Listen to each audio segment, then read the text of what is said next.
Et on y va pour filter, une des méthodes les plus utiles avec les tableaux. C'est ce qui fait les différences entre les tableaux et les objets notamment. C'est ce genre de petite méthode extrêmement pratique. Donc filter ici va être lié au prototype des tableaux, donc on va pouvoir l'utiliser sur tous les tableaux. On y va, donc const filtered array par exemple, donc array, tableau filtré par exemple, est égal array.filter. Donc vous voyez que je peux utiliser filter sur array juste ici.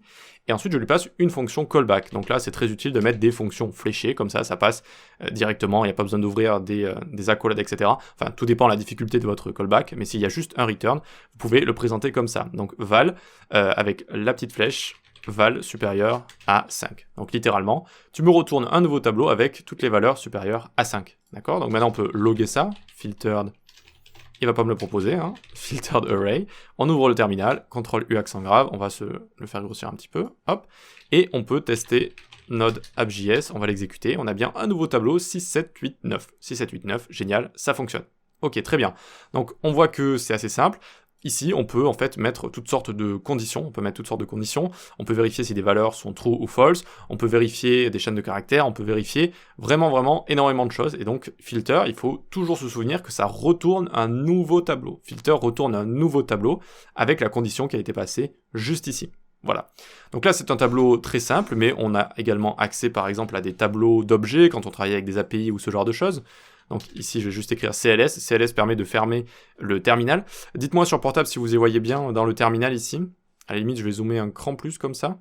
Oups, output, problème, terminal.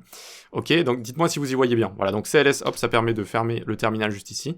Parce que je trouve que c'est peut-être un peu plus pratique comme ça de travailler sur le terminal directement que d'ouvrir à chaque fois un navigateur. Mais si vous y voyez mal, je retournerai sur navigateur sans problème. Donc ici, on a un tableau avec différents objets. Donc je trouvais des noms, j'ai mis des âges également. Et donc une première chose qu'on pourrait faire, c'est filtrer ce tableau en fonction des âges, par exemple. Et donc on y va, on va faire const filtered people est égal data.filter. Et donc avec tous les objets, on va pouvoir vérifier leurs propriétés directement. On peut faire obj.age supérieur à 30 par exemple. Vous voyez que ça peut fonctionner ce genre de choses. Donc on peut très facilement travailler avec les tableaux d'objets. Donc maintenant je vais le loguer, filtered people comme ça, parfait. Je retourne sur mon terminal. Pour switcher dessus, je fais CTRL U accent grave, d'accord? CTRL U accent grave, ça me permet de switcher dessus, ou alors si je suis déjà dessus, ça va le fermer et l'ouvrir, d'accord? Donc je fais ça, je fais node app.js, tac, et là j'ai bien un nouveau tableau, donc je vous dis à chaque fois ça retourne bien un nouveau tableau avec les objets qui correspondent, d'accord? Ça retourne obj.age supérieur à 30, donc les objets dont la propriété âge est supérieure à 30. Parfait. Si vous voulez revenir ensuite du terminal sur app.js, c'est alors soit Alt 1 si j'ai pas de bêtises, non, c'est pas Alt 1, c'est CTRL 1 comme ça, voilà, c'est ça. CTRL 1 et on retourne sur notre fichier juste ici, vu que c'est le premier fichier, et CTRL U accent grave si j'ai envie d'arriver juste là, d'accord? Hop, donc CTRL 1, on revient juste ici.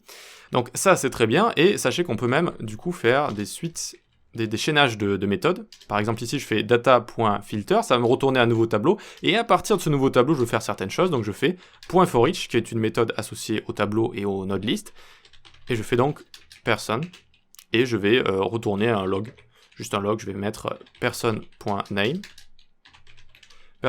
virgule, is above 30, comme ça. Vous voyez, quelque chose comme ça, très bien. Donc je retourne sur mon terminal, juste ici, je clean, et je retourne faire mon node app.js, ça va exécuter mon fichier JS. Et voilà, donc ici on a bien Pablo is above 30 et Juan is above 30 également. Voilà, parfait. Alors j'espère que ça s'écrit comme ça. Oui, ça doit s'écrire comme ça. Voilà pour filter, une méthode extrêmement pratique. Donc si vous êtes débutant et que vous découvrez cette méthode, il faut vraiment l'avoir dans votre boîte à outils, j'ai envie de dire, et notamment quand on va travailler avec tout ce qui est API, base de données, etc. C'est le genre de méthode. On ne peut pas passer à côté de ce genre de méthode avec map, filter, forEach, etc., etc. Parfait, génial. Rejoignez-nous sur le Discord, la newsletter, venez suivre mes cours sur les plateformes d'e-learning. Pendant le mois de décembre, le parcours Fontane est à moins 50 si vous voulez aller l'attraper sur l'école du web. Et évidemment, ça reste à vous. Après, une fois que c'est acheté quoi. Tous les cours, ils sont à vous. Génial, on se dit à la prochaine. Ciao.